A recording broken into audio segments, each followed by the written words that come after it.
வணக்கம். 8 மணி செய்திகளுக்காக உங்களை வரவேற்பது மாலதி. முதலில் தலைப்புச் செய்திகளை பார்க்கலாம். தமிழகத்திற்கு ஒரு சொட்டு தண்ணீர் கூட கொடுக்கக்கூடாது. கர்நாடகா அனைத்துக் கட்சி கூட்டத்தில் அரசியல் தலைவர்கள் வலியுறுத்தல். காவிரி விவகாரம் குறித்து விவாதிக்க வரும் 24ஆம் தேதி சட்டப்பேரவை சிறப்பு கூட்டம். கர்நாடக அமைச்சரவை கூட்டத்தில் முடிவு எடுக்கப்பட்டதாக தகவல். சென்னை சின்னமலை விமான நிலையம் இடையே மெட்ரோ ரயில் சேவையை தொடங்கி வைத்தார் முதலமைச்சர் ஜெயலலிதா. சென்னையை நவீன நகரமாக்கும் முயற்சியின் ஒரு அங்கம் என பெருமிதம். டெல்லியில் திருப்பூர் மருத்துவ மாணவர் சரவணன் தற்கொலை செய்து கொள்ளவில்லை. பிரேத பரிசோதனை அறிக்கையில் திடுக்கிடும் தகவல். ராம்குமார் பிரேத பரிசோதனை வழக்கை விசாரிக்கும் 3வது நீதிபதியாக கிருபாகரன் நியமனம். வழக்கு விசாரணை நாளை நடைபெறும் என உயர்நீதிமன்ற தலைமை நீதிபதி அறிவிப்பு. வேந்தர் மூவிஸ் மதனை அக்டோபர் 6ஆம் தேதிக்குள் கைது செய்ய காவல் ஆணையருக்கு உயர்நீதிமன்றம் உத்தரவு. கைது செய்யாவிடில் நீதிமன்ற அவமதிப்புக்கு ஆளாக நேரிடும் என எச்சரிக்கை. ரயில்வே துறைக்கான தனி பட்ஜெட் ரத்து. பிரதமர் தலைமையிலான மத்திய அமைச்சரவை ஒப்புதல். ஏர்செல் மேக்சிஸ் ஒப்பந்த முறைகேடு வழக்கு. மேக்சிஸ் அதிபர் அனந்தகிருஷ்ணனுக்கு பிடிவாரண்ட் பிறப்பிப்பது குறித்து 24ஆம் தேதி முக்கிய முடிவு.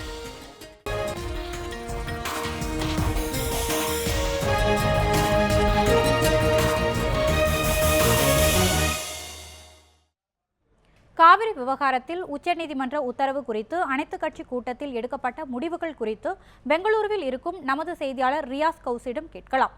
ரியாஸ், காவிரி விவகாரம் தொடர்பாக அனைத்துக் கட்சி கூட்டத்தில் எடுக்கப்பட்ட முடிவுகள் பத்தி சொல்லுங்க. வணக்கம் மாலதி. தற்போது இந்த கர்நாடகாவில் அதாவது அனைத்து கட்சி கூட்டம் நடைபெற்று வருகிறது. இன்னும் இந்த கூட்டம் நிறைவு பெறவில்லை.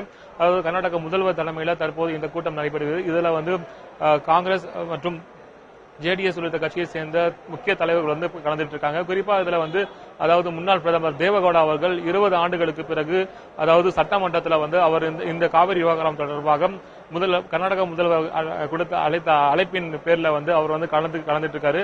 அதே போல கர்நாடகாவுடைய முன்னாள் முதல்வர் குமாரசாமி மற்றும் காங்கிரஸ் எம்பிக்கள் மற்றும் எம்எல்ஏக்கள் உள்ளிட்டோர் இந்த கூட்டத்தில் கலந்துட்டு இருக்காங்க. தொடர்ந்து இந்த கூட்டம் தற்போது நடைபெற்று வந்துட்டு இருக்கு. இந்த கூட்டத்தில் காலையில அதாவது தமிழகத்துக்கு தண்ணீர் திறந்துவது குறித்து அமைச்சரவை கூட்டத்தில் விவாதிக்கப்பட்டது. இதை குறித்தான முடிவு எதுவும் எட்டப்படாத நிலையில அதாவது அனைத்து கட்சி கூட்டம் கூடி முடிவு அறிவிக்கப்படும் என அறிவித்தனர். இந்த நிலையில மாலை 6:30 மணி அளவில் அனைத்து கட்சி கூட்டம் இங்கு தலைமைச் செயலகத்தில் துவங்கி தற்போது நடைபெற்று வந்துட்டு இருக்கு. இந்த கூட்டத்தின் ஒரு பகுதியாக அதாவது முன்னாள் முதல்வர் குமாரசாமி இந்த கூட்டத்தில் இருந்து வெளியே வந்தார். தொடர்ந்து கூட்டம் நடைபெற்றுக் கொண்டிருக்கிறது. அவர் செய்தியாளர்களை சந்திக்க அதாவது தமிழகத்துக்கு ஒரு சொட்டு காவிரி தண்ணீரும் தரக்கூடாது.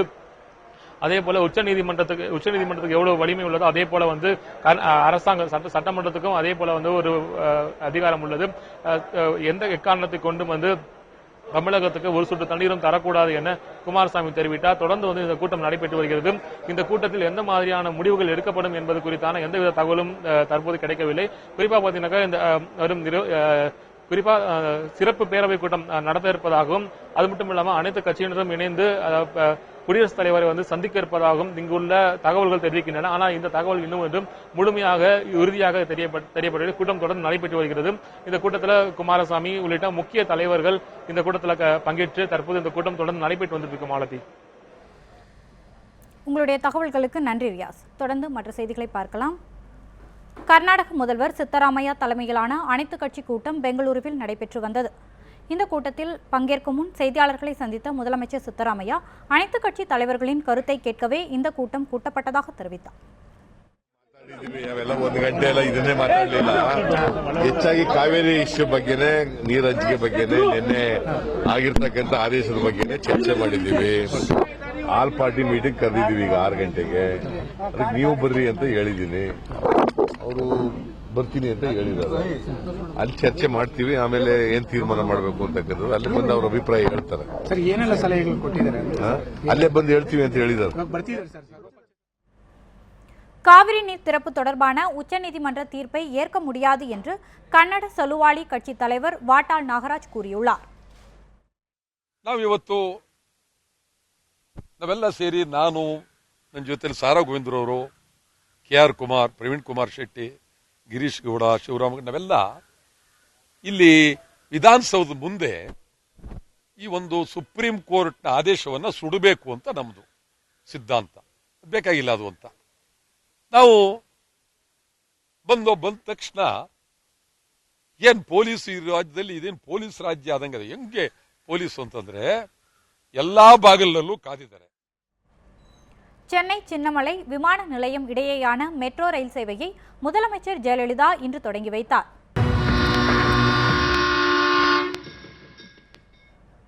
சின்னமலை விமான நிலையம் இடையேயான 2ஆம் கட்ட மெட்ரோ ரயில் விரிவாக்க பணிகள் கடந்த ஜூலை மாதம் முடிவடைந்தது. இதனைத் தொடர்ந்து அந்த வழித்தடத்தில் ரயில்களை இயக்குவதற்கு ரயில்வே பாதுகாப்பு ஆணையர் எஸ் நாயக் ஒப்புதல் வழங்கினார். இதனை அடுத்து தலைமை செயலகத்தில் இன்று நடைபெற்ற விழாவில் காணொலி காட்சி மூலம் மெட்ரோ ரயில் சேவையை முதலமைச்சர் ஜெயலலிதா கொடியசைத்து துவக்கி வைத்தார். 2 பெண் ஓட்டுநர்கள் ரயிலை இயக்கினர்.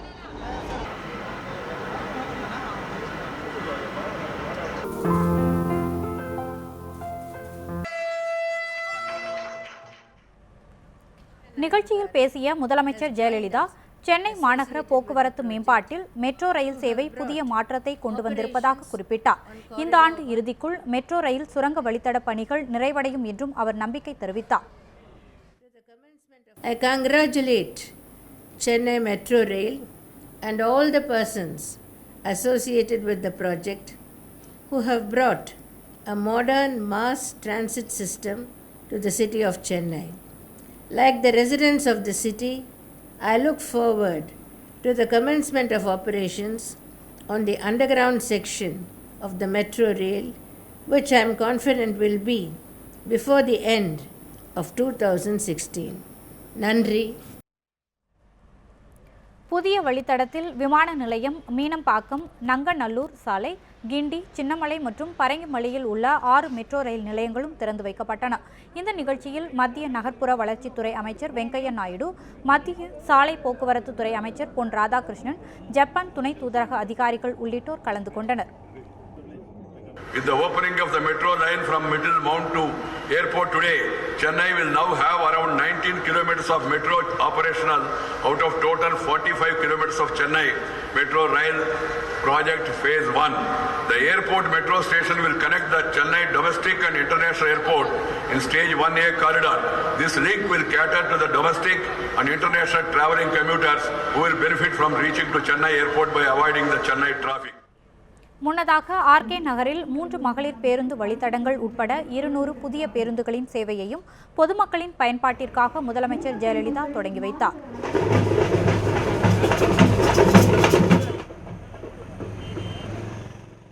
டெல்லி எய்ம்ஸ் மருத்துவமனையில் படித்த திருப்பூரை சேர்ந்த மருத்துவ மாணவர் சரவணன் தற்கொலை செய்திருக்க வாய்ப்பில்லை என பிரேத பரிசோதனை அறிக்கையில் தெரியவந்துள்ளது.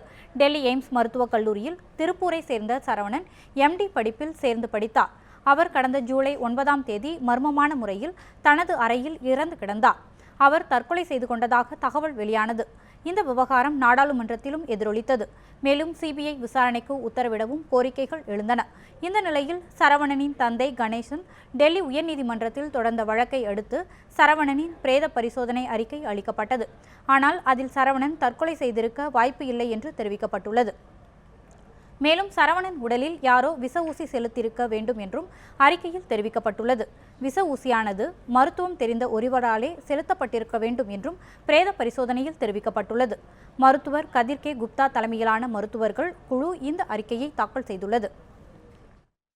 சுயமாக அந்த அவரால் அந்த இன்ஜெக்ஷனை செலுத்தி இருக்க முடியாது. இதை அடுத்ததில் சொல்கிறாங்க, ட்ரெயின்டு பீப்புள்ஸ் தான் பண்ணியிருக்க முடியும். அதாவது அந்த ஊசி செலுத்துவதற்கு அந்த ட்ரைனிங் எடுத்திருக்காங்க பார்த்தீங்களா, அந்த ட்ரெயின்டு பீப்புள் ஒரு பர்சனோ இல்லை பர்சன்ஸோ சேர்ந்து இதை பண்ணியிருந்திருக்கலாம், கொடுத்துருக்க முடியும் அப்படிங்கிறது தான் அவங்களுடைய ஃபைண்டிங். அது மட்டும் இல்லாமல் இதுக்கு ஃபர்தர் இன்வெஸ்டிகேஷனும் தேவைன்னு சொல்லியிருக்காங்க போஸ்ட்மார்ட்டம் ரிப்போர்ட்டில். ஸோ இதுதான் நமக்கு ரொம்ப முக்கியமான ஒரு ஆதாரம். இது சூசைடு கிடையாது, இது ஒரு திட்டமிடப்பட்ட ஒரு கொலை. இப்போ இதுக்கு மேற்கொண்டு இதை நாங்கள் கோர்ட்டில் கம்ப்ளைண்ட் பண்ண போகிறோம். வேந்தர் மூவிஸ் மதனை அக்டோபர் 6ஆம் தேதிக்குள் கைது செய்யாவிட்டால் நீதிமன்ற அவமதிப்பு நடவடிக்கை எடுக்க நேரிடும் என சென்னை உயர்நீதிமன்றம் எச்சரிக்கை செய்துள்ளது. வேந்தர் மூவிஸ் மதனை மீட்க கோரி தாயார் தங்கம் தொடர்ந்த ஆட்கொணர்வு மனு மற்றும் மருத்துவ இடங்கள் வாங்கி தருவதாக கூறி கோடிக்கணக்கில் மோசடி செய்ததாக பெற்றோர் தொடர்ந்த வழக்கு சென்னை உயர்நீதிமன்றத்தில் நீதிபதி ஏ செல்வம் பொன் கலையரசன் முன்பு இன்று மீண்டும் விசாரணைக்கு வந்தது. அப்போது காவல்துறை தரப்பில் விசாரணை அறிக்கை தாக்கல் செய்யப்பட்டது. இதை ஏற்க மறுத்த நீதிபதிகள் கடந்த விசாரணையின் போது மதனை 1 வாரத்தில் கைது செய்ய உத்தரவிட்டதை சுட்டிக்காட்டினர். வழக்கின் முக்கிய குற்றவாளியான மதனை கைது செய்தாலே அனைத்து பிரச்சனைகளும் தீர்ந்துவிடும் என தெரிவித்தார். மதனை அக்டோபர் 6ஆம் தேதிக்குள் மதனை கைது செய்து ஆஜர்படுத்தவில்லை என்றால் மாநகர ஆணையர் மீது நீதிமன்ற அவமதிப்பு நடவடிக்கை எடுக்க வேண்டிய சூழ்நிலை ஏற்படும் என்றும் நீதிபதிகள் எச்சரித்தனர். என்ன பண்ணுறீங்க, எப்படி பண்ணீங்க அப்படிங்கிறதுல எனக்கு வேண்டிய ரிசல்ட் அவங்கள வந்துட்டு எங்கள் முன்னாடி ப்ரொடியூஸ் பண்ணியே ஆகணும், அட் எனி காஸ்ட் நீங்கள் ப்ரொடியூஸ் பண்ணியே ஆகணும் அப்படிங்கிறது தான் சொல்லியிருந்தாங்க. ஸோ அதன் பட்சத்தில் வந்துட்டு அந்த கேஸே வந்துட்டு அக்டோபர் 6ஆம் தேதி வரை வந்துட்டு அவங்களும் டைம் கேட்டிருந்தாங்க. ஒரு 2 வீக்ஸ் டைம் கொடுத்தீங்கன்னா டெஃபினட்டாக எங்களால் ப்ரொடியூஸ் பண்ண முடியும் அப்படின்ட்டு இருந்தாங்க. ஸோ அந்த டைம் கால அவகாசத்துக்குள்ளே வந்துட்டு கண்டிப்பாக நாங்கள் ட்ரான்ஸ்ஃபர் பண்ணி கண்டுபிடிச்சி ப்ரொடியூஸ் பண்ணுறோன்ட்டு இருக்காங்க. இன்பிட்வீனில் சிபிஐக்கு வந்துட்டு அவங்க ஒரு கோரிக்கை நடுவில் வந்து ட்ரான்ஸ்ஃபர் பண்ணுறதுக்காக சிபிஐ பிபி அரசு தரப்பில் சிபிஐ பிபி கிட்ட வந்துட்டு இன்ஸ்ட்ரக்ஷன்ஸ் கேட்டிருந்தாங்க. சிபிஐ பிபிக்கு இது வரைக்கும் காப்பீஸ் வந்துட்டு எங்களுக்கு இன்னும் சேவ் ஆகும். ராம்குமாரின் பிரேத பரிசோதனை வழக்கை புதிதாக 3வது நீதிபதியாக நியமிக்கப்பட்டுள்ள கிருபாகரன் நாளை விசாரிப்பார் என தலைமை நீதிபதி சஞ்சய் கிஷன் கவுல் தெரிவித்துள்ளார். ராம்குமாரின் பிரேதத்தை பரிசோதனை செய்வதில் தங்கள் தரப்பு மருத்துவரையும் சேர்க்க உத்தரவிட வேண்டும் என்று கோரி அவரது தந்தை பரமசிவன் சென்னை உயர்நீதிமன்றத்தில் நேற்று மனு தாக்கல் செய்திருந்தார். இந்த மனுவை விசாரித்த 2 நீதிபதிகள் இருவேறு தீர்ப்புகளை வழங்கியதால் 3வது நீதிபதி இன்று நியமிக்கப்பட்டுள்ளார். நீதிபதி கிருபாகரன் 3வது நீதிபதியாக நியமிக்கப்படுவதாக தலைமை நீதிபதி கவுல் தெரிவித்துள்ளார். இந்த வழக்கு நாளை விசாரணைக்கு வர இருக்கிறது. அப்போது தங்கள் தரப்பு வாதத்தை வலுவுடன் முன்வைக்க உள்ளதாக ராம்குமாரின் தந்தை பரமசிவன் தரப்பு வழக்கறிஞர் சங்கர சுப்பு தெரிவித்துள்ளார்.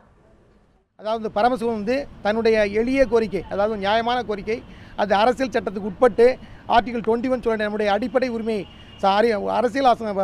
அரசியல் சாசனத்தினுடைய ஆர்டிகல் 21 சொல்லக்கூடிய அடிப்படை மனித உரிமையின் பிரகாரம் எங்களுடைய வந்து டாக்டர் வந்து அந்த போஸ்ட்மார்ட்டத்தில் கலந்துக்கிறதுக்கு வந்து அனுமதிக்கணுங்கிறத கோரிக்கையை மிகவும் வலியுறுத்தி ஆணித்தரமாக கூற இருக்கிறோம். மேலும் பல்வேறு செய்திகளை பார்க்கலாம் ஒரு சிறிய இடைவேளைக்கு பிறகு.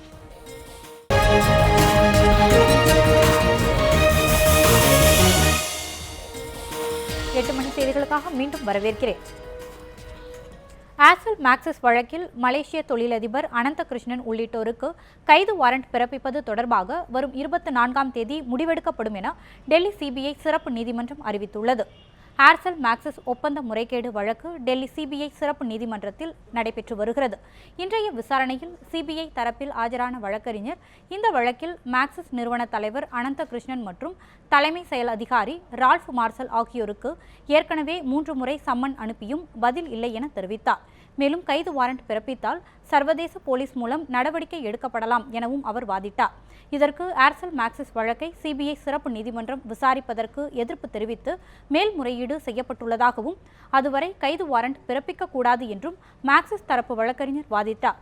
2 தரப்பு வாதங்களையும் கேட்ட நீதிபதி OP ஷைனி வழக்கு விசாரணையை வரும் 24ஆம் தேதிக்கு ஒத்திவைப்பதாகவும் அன்றைய தினம் கைது வாரண்ட் பிறப்பிப்பது குறித்து முடிவெடுக்கப்படும் என்றும் நீதிபதி தெரிவித்தார். உச்சநீதிமன்றத்தின் உத்தரவுப்படியும் நடுவர் மன்ற தீர்ப்பின்படியும் உடனடியாக காவிரி மேலாண்மை வாரியம் மற்றும் காவிரி ஒழுங்காற்று குழு ஆகியவற்றை மத்திய அரசு விரைவில் அமைத்து செயல்படுத்த வேண்டும் என்று திமுக தலைவர் கருணாநிதி வலியுறுத்தியுள்ளார். இது தொடர்பாக அவர் வெளியிட்டுள்ள அறிக்கையில் அரசிதழில் வெளியிடப்பட்டது போல 3 ஆண்டுகளுக்கு முன்பே காவிரி மேலாண்மை வாரியம் அமைக்கப்பட்டிருந்தால் இந்த நேரம் நடுவர் மன்றத்தின் இறுதி தீர்ப்பு நடைமுறைக்கு வந்திருக்கும் என்று குறிப்பிட்டுள்ளார். அரசியல் காரணங்களுக்காக அமைக்கப்படாமல் இருந்த இந்த விவகாரத்தில் மைல்கல்லை போன்ற உத்தரவை வெளியிட்ட உச்சநீதிமன்ற தீர்ப்பை மனதார வரவேற்பதாகவும் கருணாநிதி தெரிவித்துள்ளார். கர்நாடக அரசும் எதிர்க்கட்சியினரும் காவிரி விவகாரத்தில் ஒற்றுமையாக செயல்படுவதாக சுட்டிக்காட்டிய கருணாநிதி தமிழகத்தில் இதுவரை அனைத்துக் கட்சி கூட்டத்தை கூட அதிமுக அரசு கூட்டவில்லை என்று தெரிவித்தார். சம்பா பயிரை முழுமையாக காப்பாற்றுவதற்கு என்னென்ன நடவடிக்கை அரசு சார்பாக எடுக்கப்பட்டுள்ளது என்பதை வெளிப்படையாக தெரிவித்தால்தான் விவசாயிகள் ஊக்கத்தோடு சாகுபடி செய்வார்கள் என்றும் கருணாநிதி குறிப்பிட்டுள்ளார். உச்சநீதிமன்றத்தின் உத்தரவுப்படியும் நடுவர் மன்ற தீர்ப்பின்படியும் உடனடியாக காவிரி மேலாண்மை வாரியம் மற்றும் காவிரி ஒழுங்காற்று குழு ஆகியவற்றை மத்திய அரசு விரைவில் அமைத்து செயல்படுத்த வேண்டும் என்றும் கருணாநிதி வலியுறுத்தியுள்ளார்.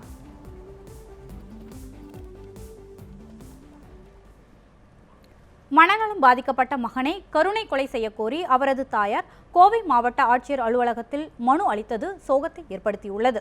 கோவை சுக்குவார்பேட்டை பகுதியில் வசித்து வருபவர் மணிமேகலை. கணவரை இழந்த இவர் தனது 2 மகன்களுடன் வாடகை வீட்டில் வசித்து வருகிறார். இவரது 2வது மகன் ஜெயகணேஷ் மூளை காய்ச்சல் காரணமாக மனநலம் பாதிக்கப்பட்டுள்ளார். மூளை வளர்ச்சி இல்லாத காரணத்தால் வீட்டில் உள்ள பொருட்களை உடைத்து ரகளையில் ஈடுபட்டுள்ளார். இதனால் தனது மகனை வீட்டில் வைத்து பராமரிக்க முடியாத நிலையில் கருணை கொலை செய்ய கோரி மணிமேகலை கோவை மாவட்ட ஆட்சியர் அலுவலகத்தில் மனு அளித்தார். இதனை அடுத்து மாவட்ட நிர்வாகம் சார்பாக மனநல காப்பகத்தில் ஜெய் கணேசை அனுமதிக்க பரிந்துரை கடிதம் வழங்கப்படும் என தெரிவிக்கப்பட்டுள்ளது. மனநலம் பாதிக்கப்பட்ட மகனை கருணை கொலை செய்ய கோரி தாயே கோவை மாவட்ட ஆட்சியர் அலுவலகத்தில் மனு அளித்த சம்பவம் சோகத்தை ஏற்படுத்தியுள்ளது. ஒரு 4 வயசு வரைக்கும் நார்மலா இருந்தாங்க. அதுக்கு மேல இப்படி ஆகி போச்சு. மூளைக்காய்ச்சல் வந்து இப்படி ஆச்சு. இப்போ ரொம்ப ரகலை பண்ணிட்டாங்க. எங்களால வச்சுக்க முடியல. அதுக்கு ஒரு தீர்வு கொடுங்க நீங்க. இல்லைன்னா கர்ண கொலை பண்ணுங்க. எங்களால முடியல, பாத்துக்கிறது சுத்தமா முடியல, பாத்துக்கிறேன். சென்னையில் வேகமாக கார் ஓட்டி வந்து விபத்தை ஏற்படுத்தி 2 பேர் உயிரிழந்த வழக்கில் ஜாமீன் கோரி கார் பந்தய வீரர் விகாஷ் தாக்கல் செய்த மனு மீதான விசாரணை நாளை மறுநாளுக்கு ஒத்திவைக்கப்பட்டது. சென்னை முதன்மை அமர்வு நீதிமன்றத்தில் அவர் தாக்கல் செய்த மனுவில் விபத்து நடந்தபோது வாகனத்தை தான் ஓட்டவில்லை என்றும் சாந்தோம் சாலையில் சென்றபோது காரின் முன் டயர் பஞ்சரானதால் தான் விபத்து ஏற்பட்டது என்றும் தெரிவித்திருந்தார். மேலும் சட்டம் படித்து வருவதால் அக்டோபர் 20ஆம் தேதி தேர்வுகள் இருப்பதால் ஜாமீன் வழங்க வேண்டும் எனவும் குறிப்பிட்டிருந்தார். இந்த வழக்கு நீதிபதி ஜெயச்சந்திரன் முன்பு விசாரணைக்கு வந்தது. அப்போது அரசு வழக்கறிஞர் ML ஜெகன் ஆஜராகி சம்பவம் நடந்து 2 நாட்களே ஆகிறது எனவும் இருவரும் முழு போதையில் இருந்தனர் என தெரிவித்தார். மேலும் 2 பேர் உயிரிழந்த இந்த வழக்கின் விசாரணை ஆரம்ப கட்டத்தில் இருப்பதால் விரிவான பதில் மனு தாக்கல் செய்வதற்காக விசாரணையை வரும் 29ஆம் தேதிக்கு தள்ளி வைக்க வேண்டும் என்றும் வாதிட்டார். அதற்கு மனுதாரர் சார்பில் ஆஜரான மூத்த வழக்கறிஞர் B. குமார் விசாரணையை நாளை தள்ளி வைக்குமாறு கோரினார். இருதரப்பு வாதங்களையும் கேட்ட நீதிபதி விசாரணையை வரும் 23ஆம் தேதிக்கு தள்ளி வைத்தார். புதுச்சேரியில் தனியார் மருத்துவக் கல்லூரிகளின் கல்வி கட்டணத்தை முறைப்படுத்தாத அரசை கண்டித்து மாணவர் பெற்றோர் சங்க கூட்டமைப்பினர் உண்ணாவிரத போராட்டத்தில் ஈடுபட்டனர். புதுச்சேரியில் உள்ள 7 தனியார் மருத்துவக் கல்லூரிகளில் MBBS பட்டப்படிப்பிற்கு 20 லட்சம் ரூபாய் வரை கூடுதல் கல்வி கட்டணம் வசூலிக்கப்படுவதாக கூறி மாணவர் பெற்றோர் சங்க கூட்டமைப்பினர் உண்ணாவிரத போராட்டம் மேற்கொண்டனர். புதுச்சேரி தலைமை தபால் நிலையம் முன்பு நடைபெற்ற இந்த போராட்டத்தில் அதிமுக சட்டமன்ற கட்சி தலைவர் அன்பழகன், புதுச்சேரி மாநில பாஜக தலைவர் சுவாமிநாதன், மாணவர் பெற்றோர் சங்க கூட்டமைப்பு தலைவர் பாலா உள்ளிட்டோர் பங்கேற்றனர். தனியார் மருத்துவக் கல்லூரிகளின் நிர்வாகத்திற்கு புதுச்சேரி அரசு துணை போவதாகவும் அவர்கள் குற்றம் சாட்டினர். நான் நீட் எக்ஸாம் வச்சாங்க. ஸோ அதில் பாஸ் ஆகிட்டு எலிஜிபிள் ஆகிட்டேன். அது எதுக்காக வச்சாங்கன்னா, ஃபஸ்ட்டு இங்கே எல்லா ஏழை மாணவர்கள் அவங்க எல்லோரும் நல்லா மெடிக்கல் படிக்கணும் அப்படின்றதுக்காக தான் வச்சாங்க. நான் எலிஜிபிள் ஆகிட்டேன். பட் ஆனால் எல்லா காலேஜில் போய் கேட்கும்போது 21 லேக் 25 லேக் அந்த மாதிரி கேட்குறாங்க. அவ்வளோலாம் ஃபீஸ் பே பண்ண முடியாது. இதை பற்றி நாங்கள் மினிஸ்டர் கிட்ட அவங்களுக்குலாம் கேட்டோம். அவங்களும் எந்த ரெஸ்பான்ஸும் கொடுக்கல எங்களுக்கு. இங்கே 200 மாணவர் இருக்கிறாங்க. இந்த 200 மாணவருக்கு சீட்டு கொடுங்கன்னா அவங்களுக்கு 25 ரூபாய் ஆண்டு கட்டணமாக கேட்குறாங்க. அதான் அரசு நிர்ணயித்த கட்டணத்தை வாங்கிக்கணும்னு சொல்கிறோம். அதுவும் எதிர்க்கட்சி தலைவர் ஸ்டாலினின் சிறப்பு உதவியாளரை திரும்ப பெற்றதை எதிர்த்து உயர்நீதிமன்றத்தில் தொடர்ந்த வழக்கில் சட்டப்பேரவை செயலாளர் சபாநாயகர் 1 வாரத்தில் பதிலளிக்க சென்னை உயர்நீதிமன்றம் உத்தரவிட்டுள்ளது. திமுக பொருளாளரும் தமிழக சட்டமன்ற எதிர்க்கட்சி தலைவருமான MK ஸ்டாலின் சென்னை உயர்நீதிமன்றத்தில் தாக்கல் செய்த மனுவில் எதிர்க்கட்சி தலைவர் என்ற அடிப்படையில் தனக்கு அரசு சார்பில் சிறப்பு உதவியாளராக ஆதிசேஷன் இருந்து வந்ததாக கூறியுள்ளார். இந்த நிலையில் தனது உதவியாளரை தமிழக அரசு திரும்ப பெற்றதுடன் அவரை பதவி இறக்கம் செய்ததாகவும் ஸ்டாலின் குறிப்பிட்டுள்ளார். மேலும் தனக்கு இதுவரை வேறு உதவியாளரை நியமிக்கவில்லை எனவும் மீண்டும் தனக்கு உதவியாளரை நியமிக்க உத்தரவிட வேண்டும் எனவும் மனுவில் ஸ்டாலின் கூறியிருந்தார். இந்த வழக்கு சென்னை உயர்நீதிமன்ற நீதிபதி சுப்பையா முன்னிலையில் விசாரணைக்கு வந்தது. அப்போது இந்த வழக்கு தொடர்பாக சட்டப்பேரவை செயலாளர், சபாநாயகர் உள்ளிட்டோர் 1 வார காலத்தில் பதிலளிக்க உத்தரவிட்ட நீதிபதி வழக்கை 28ஆம் தேதிக்கு ஒத்திவைத்தார். 8 மணி செய்திகளின் இந்த பகுதி நிறைவு பெற்றது. இனி செய்திகளை மகேஷ் தொடர்வார். நன்றி மாலதி. ஒரு சிறிய இடைவேளைக்கு பிறகு 8 மணி செய்தியின் அடுத்த பகுதியை பார்க்கலாம். தொடர்ந்து இணைந்திருங்கள் நியூஸ் 7 தமிழோடு.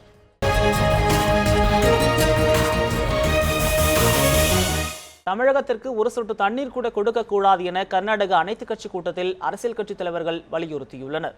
காவிரியில் 50 TMC தண்ணீரை திறக்க கோரி தமிழக அரசு தொடர்ந்த வழக்கை விசாரித்த உச்சநீதிமன்றம் இன்று முதல் வரும் 27ஆம் தேதி வரை 7 நாட்களுக்கு 6000 கன அடி தண்ணீர் திறக்க உத்தரவிட்டது. மேலும் 4 வாரத்திற்குள் காவிரி மேலாண்மை வாரியம் அமைக்க வேண்டும் என மத்திய அரசிற்கு நீதிபதிகள் உத்தரவிட்டனர். இதற்கு கர்நாடகத்தில் கடும் எதிர்ப்பு கிளம்பியுள்ளது. இந்நிலையில் காவிரி விவகாரம் தொடர்பாக விவாதிக்க கர்நாடக முதலமைச்சர் சித்தராமையா தலைமையில் அனைத்துக் கட்சி கூட்டம் நடைபெற்றது. இந்த கூட்டத்தில் முக்கிய எதிர்க்கட்சியான பாஜக கலந்து கொள்ளவில்லை. இருப்பினும் 20 வருடங்களுக்கு பிறகு மதசார்பற்ற ஜனதாதள கட்சி தலைவர் தேவகவுடா சட்டப்பேரவையில் நடந்த கூட்டத்தில் பங்கேற்றார். இந்த கூட்டத்தினிடையே செய்தியாளர்களிடம் பேசிய முன்னாள் முதல்வர் குமாரசாமி காவிரியில் ஒரு சொட்டு தண்ணீர் கூட திறக்க வேண்டாம் என வலியுறுத்தியதாகவும் சட்டசபையில் உச்சநீதிமன்ற தீர்ப்பிற்கு எதிராக தீர்மானம் நிறைவேற்ற வேண்டும் எனவும் வலியுறுத்தியதாகவும் தெரிவித்தார். What kind of contempt they were going to challenge before us? Assembly is superior than Supreme Court, any other court. Assembly has also got some powers in this constitution. We will going to legislatures. We will going to take decision on the floor of the house. Saradha chit fund மோசடி வழக்கில் முன்னாள் நிதியமைச்சர் ப. சிதம்பரத்தின் மனைவி நளினி சிதம்பரத்திற்கு அனுப்பிய சம்மனை நிறுத்தி வைக்க சென்னை உயர்நீதிமன்றம் உத்தரவிட்டுள்ளது. மேற்கு வங்கத்தைச் சேர்ந்த சாரதா சிட் ஃபண்ட் நிறுவனம் 30,000 கோடி ரூபாய் மோசடி செய்ததாக தொடரப்பட்ட வழக்கை சிபிஐ விசாரித்து வருகிறது. இந்த வழக்கில் ஆஜரானதற்கு வழங்கப்பட்ட பணம் குறித்து விளக்கம் அளிக்க வரும் 23ஆம் தேதி ஆஜராகும்படி நளினி சிதம்பரத்திற்கு அமலாக்கத்துறை சம்மன் அனுப்பியது. இதனை எதிர்த்து நளினி சிதம்பரம் சார்பில் சென்னை உயர்நீதிமன்றத்தில் மனு தாக்கல் செய்யப்பட்டது. அதில் சிபிஐ தாக்கல் செய்த வழக்கில் நளினி சிதம்பரம் குற்றம் சாட்டப்பட்டவராகவோ சாட்சியாகவோ சேர்க்கப்படவில்லை என்றும் சட்டப்படி பெண்கள் விசாரணைக்கு அழைக்கக்கூடாது என்றும் கூறப்பட்டது. மேலும் நளினிக்கு கொடுக்கப்பட்ட வழக்கறிஞர் கட்டணம் குற்றத்தின் மூலம் கிடைத்த பணம் என்பதை அடையாளம் காட்டப்படவில்லை எனவும் வாதிடப்பட்டது. 2 தரப்பு வாதங்களையும் கேட்டறிந்த நீதிபதி நளினி சிதம்பரத்திற்கு அனுப்பிய சம்மனை நிறுத்தி வைக்க உத்தரவிட்டார். சமீபத்தில் வெளியான தமிழ் பட ட்ரெய்லர்களில் மிகவும் கவர்ந்தது எது என்று நியூஸ் 7 தமிழ் நேயர்களிடம் இணையதளம் வாயிலாக கருத்து கேட்டிருந்தோம். அதற்கு சைத்தான் என 33.4% பேரும், ரெமோ என 30.8% பேரும் கருத்து தெரிவித்துள்ளனர். தொடரை என 9.46% பேரும், ரெக்க என 7.98% பேரும் கருத்து கூறியுள்ளனர். இவற்றில் எதுவும் இல்லை என 18.37% பேரும் கருத்து கூறியுள்ளனர். இதே கேள்வியை ட்விட்டர் பக்கத்தில் கேட்டிருந்தோம். அதற்கு ரெமோ என 44% பேர் கருத்து தெரிவித்துள்ளனர். சைத்தான் என 39% பேரும், தொடர் என 9% பேரும், ரெக்க என 8% பேரும் கருத்து கூறியுள்ளனர். கர்நாடகாவில் வாழும் தமிழர்களின் பாதுகாப்பை உறுதி செய்ய தேவையான நடவடிக்கைகளை தமிழக அரசு எடுக்க வேண்டும் என்று தமிழ் மாநில காங்கிரஸ் தலைவர் ஜி.கே. வாசன் வலியுறுத்தியுள்ளார். திருச்சியில் செய்தியாளர்களிடம் பேசிய அவர் காவிரி மேலாண்மை வாரியத்தை அமைக்கும் பணியை மத்திய அரசு விரைந்து மேற்கொள்ள வேண்டும் என்றும் கேட்டுக்கொண்டுள்ளார். தமிழகத்திலிருந்து இங்கே செயல்பட்டு கொண்டிருக்கின்ற அமைச்சர்கள் கர்நாடக அமைச்சருடைய இது போன்ற தவறான பேச்சுக்கு பதிலடி கொடுக்க வேண்டும். ஒரு சொட்டு தண்ணீர் கூட கொடுக்க மாட்டேன் என்று ஒரு அமைச்சர் அங்கே கூறும்போது தமிழர்களுக்கு பாதுகாப்பில்லாத ஒரு சூழல் ஏற்படுகிறது. அங்கே இருக்கின்ற தமிழர்களுக்கு நம்பிக்கை கொடுக்கும் வகையிலே தமிழகத்தில் உள்ள ஆட்சியாளர்கள், அமைச்சர்கள் அதற்கு முறையாக சரியாக பதிலடி கொடுக்க வேண்டும்.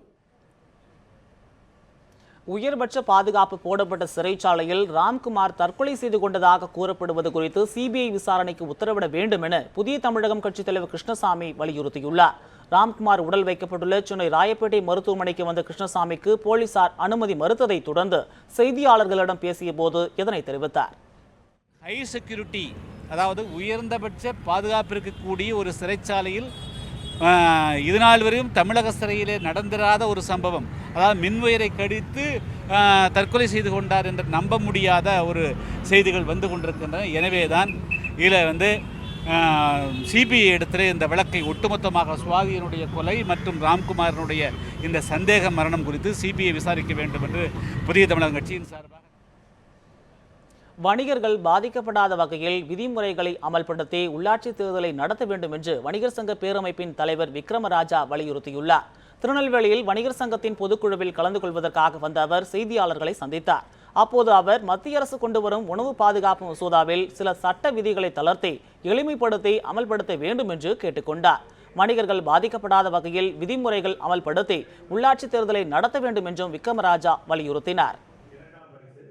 தேர்தல் என்று சொன்னாலே வியாபாரிகள் எல்லாம் ஓட்டு போடுவதை மறந்து பயப்படக்கூடிய சூழல் ஏற்பட்டிருக்கிறது. காரணம், பணம் எடுத்து செல்லக்கூடிய வியாபாரிகளை மடக்கி பிடித்து அந்த பணத்தை பறிமுதல் செய்யப்படுகின்ற காட்சியை பார்க்கின்ற பொழுது வியாபாரிகளால் இன்னமும் முடக்கம் ஏற்பட்டுவிடும் என்ற அச்சம் ஏற்பட்டிருக்கிறது.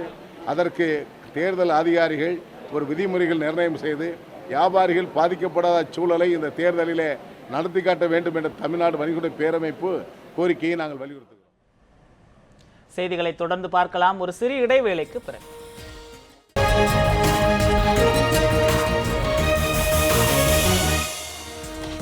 செய்திகள் மீண்டும் தொடர்கின்றன. நுள்ளிவிளை மற்றும் பேயன்குழி பகுதிகளில் டாஸ்மாக் கடைகளை அகற்றக் கோரி போராட்டத்தில் ஈடுபட்ட பொதுமக்கள் கைது செய்யப்பட்டனர். கன்னியாகுமரி மாவட்டம் நுள்ளிவிளை மற்றும் பேயன்குழி பகுதிகளில் விதிகளை மீறி இயங்கி வரும் டாஸ்மாக் கடைகளை அகற்றக் கோரி போராட்டம் நடத்தி வருகின்றனர். கடந்த ஏப்ரல் மாதம் நடந்த முற்றுகை போராட்டத்தின் போது ஜூன் 20ஆம் தேதிக்குள் 2 கடைகளையும் அகற்றுவதாக மாவட்ட நிர்வாகம் சார்பில் உறுதியளிக்கப்பட்டுள்ளது. எனினும் கடைகள் அகற்றப்படாததால் இன்று முற்றுகை போராட்டத்தில் ஈடுபட்டனர். இதனையடுத்து போராட்டத்தில் ஈடுபட்ட பெண்கள் உட்பட 75க்கும் மேற்பட்டோரை போலீசார் கைது செய்து தனியார் மண்டபம் ஒன்றிற்கு கொண்டு சென்றனர். மண்டபத்தில் தங்க வைக்கப்பட்டுள்ள கிராம மக்கள் தங்கள் கோரிக்கையை முன்வைத்து அங்கு உண்ணாவிரத போராட்டத்தில் ஈடுபட்டு வருகின்றனர்.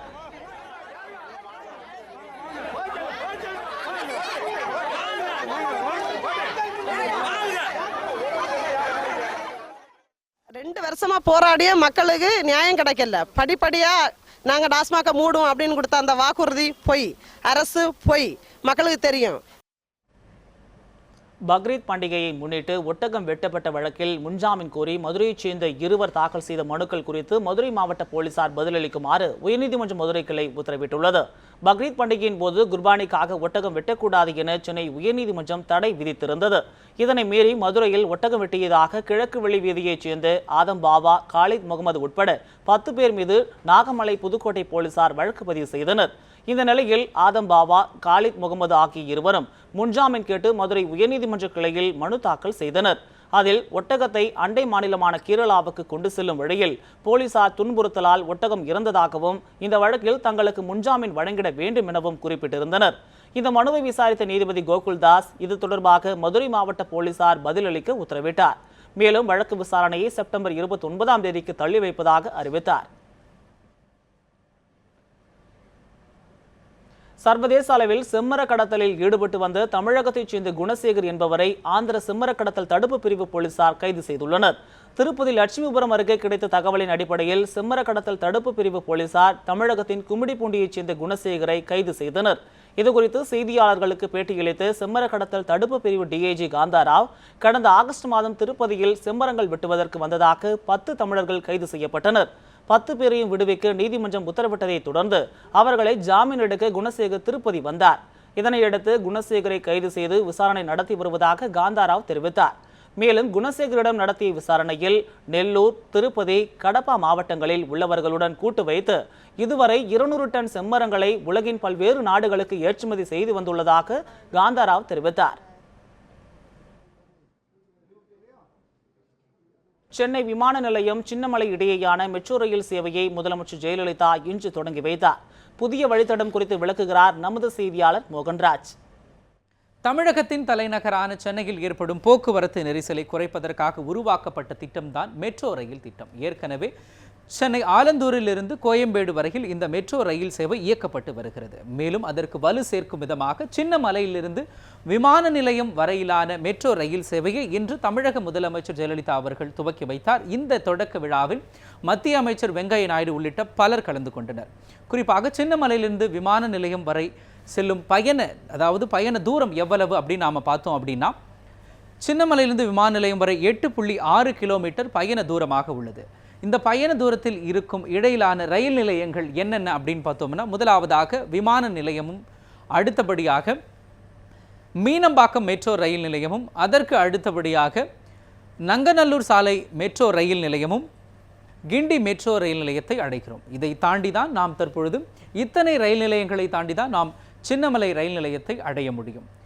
இதற்கு இடையில் இருக்கக்கூடிய பயண நேரம், எடுத்துக்கொள்ளக்கூடிய பயண நேரம் எவ்வளோ அப்படின்னு பார்த்தோம்னா 8லிருந்து 12 நிமிடங்கள். சின்னமலையிலிருந்து விமான நிலையம் செல்ல பயண நேரம் எவ்வளவு ஆகிறது அப்படின்னு பார்த்தோம், 8லிருந்து 12 நிமிடங்கள் ஆகிறது. இதற்காக கட்டணங்கள் எவ்வளவு வசூலிக்கிறாங்க அப்படின்னு பார்த்தோம்னா 40 ரூபாய் கட்டணமாக வசூலிக்கிறார்கள். இதிலும் குறிப்பாக ஒரு விஷயத்தை நாம் கவனிக்க வேண்டிய ஒரு விஷயம் என்ன அப்படின்னா, சின்னமலையிலிருந்து விமான நிலையம் செல்ல விரும்புவோர் ஒரே ஒரு மெட்ரோ ரயிலை பயன்படுத்தலாம். ஆனால் கோயம்பேட்டிலிருந்து விமான நிலையம் இந்த மெட்ரோ ரயில் சேவையை பயன்படுத்த விரும்பினால் கோயம்பேட்டிலிருந்து ஆலந்தூர் வரை ஒரு மெட்ரோ ரயிலும் அங்கிருந்து இறங்கி சின்னமலையிலிருந்து விமான நிலையம் செல்லும் மெட்ரோ ரயில் தான் நீங்கள் விமான நிலையம் சென்றடைய முடியும். குறிப்பாக சின்னமலையிலிருந்தும் கோயம்பேட்டிலிருந்தும் விமான நிலையம் அதிவிரைவாக செல்ல விரும்புவோர் இந்த மெட்ரோ ரயில் சேவையை பயன்படுத்திக் கொள்ளலாம். சென்னையில் வெள்ளத்தால் பாதிக்கப்பட்ட பகுதிகளில் வெள்ள நீர் மீண்டும் வீட்டுக்குள் உட்புகாமல் இருக்க வீடுகளை இடிக்காமலேயே அவற்றை உயர்த்தும் பணிகள் பரவலாக நடைபெற்று வருகின்றன. இந்த புதிய பொறியியல் தொழில்நுட்பத்தை பற்றியும் அதற்கான வரவேற்பு குறித்தும் இனி பார்க்கலாம். இத்துடன் 8 மணி செய்திகள் நிறைவடைந்தன. அண்மை செய்திகளுக்கு தொடர்ந்து இணைந்திருங்கள் நியூஸ் 7 தமிழுடன். சென்னையை கடந்த ஆண்டு புரட்டி போட்டு வீடுகளை மூழ்கடித்த பெருவெள்ளம் மக்கள் மனதில் நீங்காத பல வடுக்களையும் அச்சத்தையும் கொடுத்துள்ளது. மீண்டும் அப்படி ஒரு துயரம் ஏற்பட்டால் தங்கள் வீடுகளையும் உடைமைகளையும் காப்பாற்றிக் கொள்ள மக்கள் இப்போதே தயாராகி வருகின்றனர். வெள்ளத்தால் அதிகம் பாதிக்கப்பட்ட வேளச்சேரி, உள்ளகரம், மடிப்பாக்கம், ஆதம்பாக்கம் உள்ளிட்ட பகுதிகளில் வசிக்கும் பலர் தற்போது தங்கள் வீடுகளை இடிக்காமலேயே உயர்த்தும் தொழில்நுட்பத்தை பயன்படுத்த ஆரம்பித்துள்ளனர். ஆம், வீடுகளை இருக்கும் இடத்திலேயே அவற்றை இடிக்காமல் அவற்றை அப்படியே உயர்த்தி வைக்க முடியும். இந்த தொழில்நுட்பம் வட இந்தியாவிலிருந்து கடந்த 8 ஆண்டுகளுக்கு முன்பே தமிழகத்தில் அறிமுகப்படுத்தப்பட்டது. இந்த தொழில்நுட்பத்தை பயன்படுத்தி 2 மாடி கட்டிடங்களை 15 அடி வரை உயர்த்த முடியும். சென்னை வெள்ள பாதிப்பின் காரணமாக பலரும் தங்கள் வீடுகளை உயர்த்த விரும்புவதால் தற்போது இந்த தொழில்நுட்பம் பரவலாகி வருகிறது. மடிப்பாக்கத்தில் தரைதளம் மற்றும் முதல் தளம் கொண்ட வீடு இது போன்ற தொழில்நுட்பத்தில் உயர்த்தப்பட்டுள்ளது. வீட்டை கிட்டத்தட்ட ஒரு 3 அடி தூக்கினா ஆச்சரியமாக இருக்குது. எந்த இதுவும் நானே முழுவதும் நின்று பார்த்து இந்த சாக்கியை வச்சு தூக்கி ரொம்ப பெரிய ஆச்சரியமாக இப்படி ஒரு டெக்னிக்கல் இப்படி வளர்ந்துருக்கான்னு ரொம்ப ஆச்சரியப்பட்டு இன்றைய காலையில் கூட ரொம்ப நேரமாக இதிலேயே உட்கார்ந்துருந்து பார்த்துக்கிட்டு இருந்தோம்.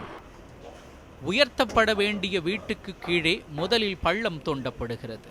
அதன் பின் ஜாக்கிகள் கொண்டு படிப்படியாக வீடு உயர்த்தப்படுகிறது.